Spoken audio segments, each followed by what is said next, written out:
Jangan lupa like dan komen, subscribe channel tutorial terbuka. Oke, sekarang kita masuk ke soal nomor 2. Di sini ada soal nomor 2 tipe A. Kemudian juga di sini ada soal nomor 2 tipe B. Di sini kita coba kerjakan dulu soal nomor 2 tipe A. Oke, kita baca soal nomor 2 bagiannya A. Diberikan fungsi sebagai berikut. Jadi ini fungsinya.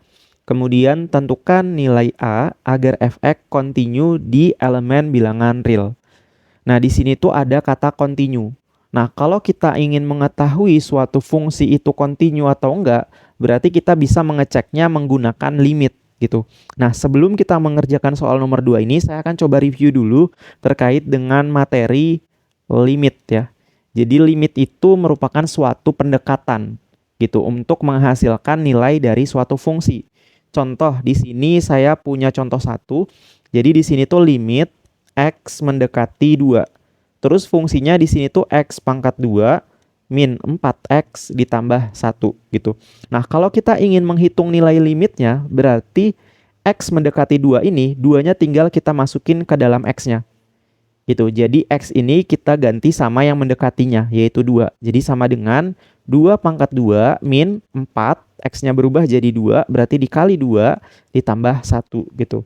Nah, ini tinggal teman-teman hitung aja, nanti hasilnya itu menjadi 4 dikurang 8 ditambah 1. Jadi ini sama dengan minus 3. Kemudian kita masuk ke contoh yang kedua. Di sini saya punya limit x mendekati 4.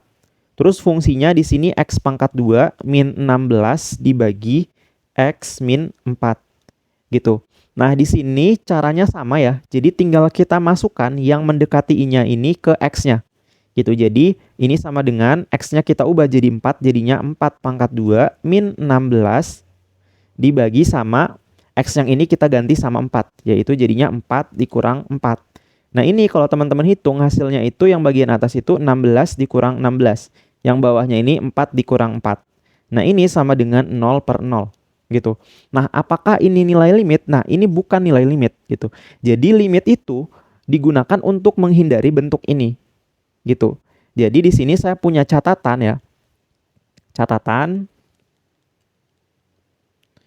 yang pertama, menghitung limit itu kita masukkan nilai x-nya. Kita masukkan nilai x-nya. Gitu. Tinggal kita masukkan nilai x-nya. Tapi kalau saat kita masukkan ternyata hasilnya 0 per 0, maka di sini harus kita faktorkan fungsinya. Faktorkan fungsinya. Gitu. Jadi fungsinya kita faktorkan. Gitu. Terus yang kedua, kalau kita menemukan bentuk akar tuh kayak gini ya, bentuk akar gitu ya. Nah, ini kita kali sekawan. Gitu ya. Gitu. Contoh di sini untuk yang bentuk akar ini, di sini saya punya contoh misalkan di sini tuh 1 per akar x ditambah 2 gitu. Kayak gini. Nah, bentuk sekawannya berapa? Bentuk sekawannya berarti kita kali dengan akar x dikurang 2 gitu. Dibagi sama akar x dikurang 2 gitu. Jadi kalau kita lihat ini tuh kan akar x ditambah 1. Nah, akar sekawannya itu akar x dikurang 2 gitu. Jadi bedanya kalau ini itu plus berarti akar sekawannya minus gitu. Terus kalau di sini minus berarti akar sekawannya plus gitu. Jadi tinggal kayak gitu aja ya kalau kita menemukan bentuk akar. Nah, sekarang gimana nih caranya ngerjain soal nomor 2 ini? Oke, nah kita lanjutkan di sini ya. Jadi fungsinya itu kan di sini x pangkat 2 min 16 gitu ya. Dibagi sama x min 4. Nah, di bagian atas ini itu bisa kita faktorkan.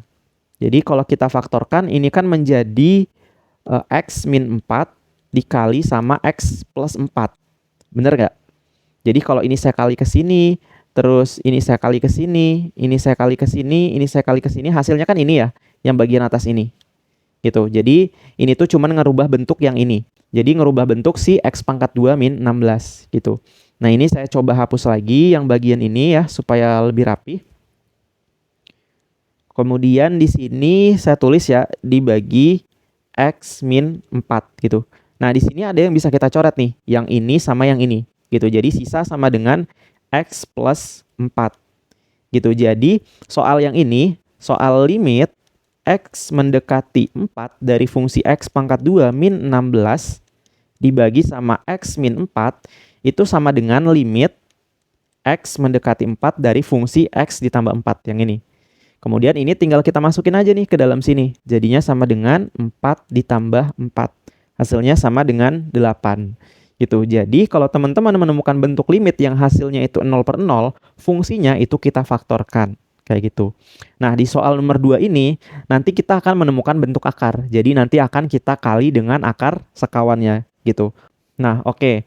Pembahasan soal nomor 2 ini akan saya bahas di video berikutnya ya, supaya video ini nggak terlalu panjang. Kalau teman-teman masih bingung terkait dengan limit ini, silahkan teman-teman tanyakan aja di kolom komentar.